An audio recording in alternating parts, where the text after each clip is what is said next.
Okay, go ahead and try it. Try to tickle yourself. It's impossible, right? It just doesn't work.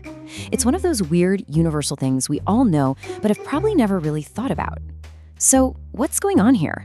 Well, we're going to dive into the science behind this everyday mystery and figure out exactly why you are completely immune to your own tickle attacks.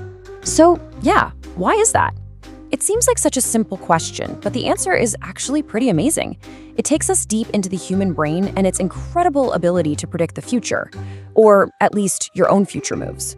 It's a perfect example of just how much your brain is doing in the background without you even noticing. All right, first things first, to really get to the bottom of this, we have to understand that there isn't just one kind of tickle. Nope. Scientists have actually identified 2 different types, and this distinction is absolutely key to solving the whole puzzle. Okay, let's break them down. Over on the left, you've got nismesis. That's the light, kind of itchy, feather-like feeling. You can totally do that to yourself, right? Like when you lightly brush your own arm. But on the right, we have gargalesis. That's the big one. That's the heavy-duty, can't breathe, laughter-inducing kind of tickle. And that is the one we're talking about today, because that's the one that's impossible to do to yourself. So why can't we give ourselves that big, laughing tickle? Well, the answer lies in your brain's incredible superpower. It's basically a personal prediction machine. Think of it like this. It gives itself a spoiler alert for every single thing you're about to do. And the secret ingredient for this spoiler alert is something called an efference copy. Now, that sounds super technical, I know, but the idea is actually pretty simple. When your brain sends a command to your muscles like, "Hey fingers, go tickle the ribs," it also sends a copy of that exact message to the sensory parts of your brain. It's literally like your brain CCing itself on an email, just to give a little heads up that a sensation is coming. So here's how it works, step by step. First, your brain plans the move. I'm gonna tickle my foot. Second, it sends that command out to your muscles. But right at the same time, and this is the magic part, it sends out that efference copy, the spoiler. And that copy lets your brain, in step 4, predict the exact sensation that is about to happen down to the millisecond. And look, this isn't just a cool theory. Scientists have actually set up some really clever experiments to watch this whole prediction and cancellation thing happen in real time. They've proved that it's all about the element of surprise, or in this case, the total lack of it. So to test this, check out the device they built. It's brilliant. A person moves one hand, and that movement controls a robotic arm that tickles their other hand. This setup allowed researchers to perfectly compare a self-produced tickle with one that feels like it's coming from somewhere else. They could even add tiny time delays to try and trick the brain's prediction system. And the results? They're crystal clear. Just look at this chart. When the tickle was self-produced, that's the first bar, the brain's response was super low. But when that exact same touch was generated externally, the second bar, boom, the response was way, way higher. Your brain literally just turns down the volume on any sensation it knows is coming. And this leads us right to the main conclusion, which the researchers summed up perfectly. A self-produced touch is simply perceived as less ticklish. That word, perceived, is everything.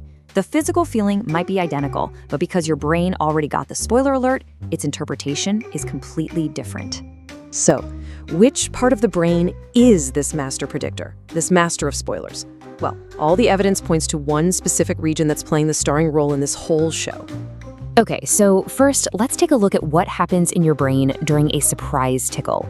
When the touch is from someone else and totally unexpected, your brain, well, it kind of freaks out.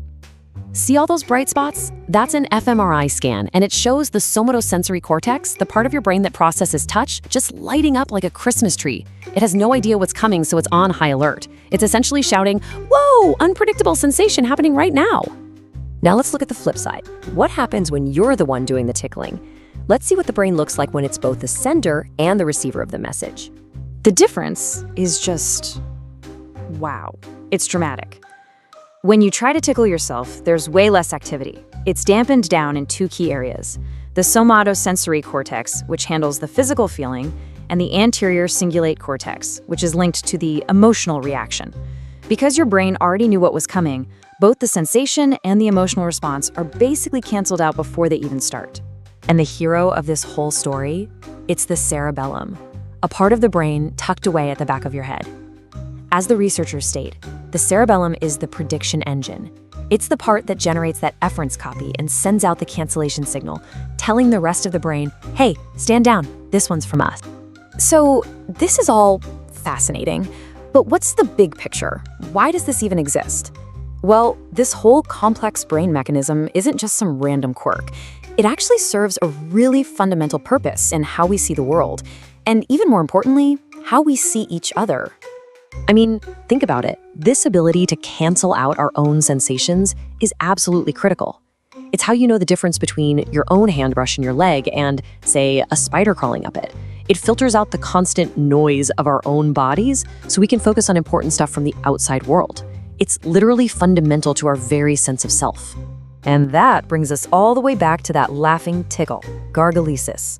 Because we are biologically hardwired not to be able to do it to ourselves, it becomes an inherently social act. As neuroscientist Robert Provine points out, tickling probably evolved as a mechanism for social bonding. It requires trust, it requires closeness, and it helps build relationships. So the next time you try and fail to tickle yourself, you can thank your amazing cerebellum for its constant, tireless work predicting your every move. It's what separates you from the world around you. And it leaves us with a pretty cool question to think about. If something as silly as a tickle is secretly wired into our brains as a social tool, what other reflexes or reactions might also be hidden social cues, designed all along to bring us just a little bit closer?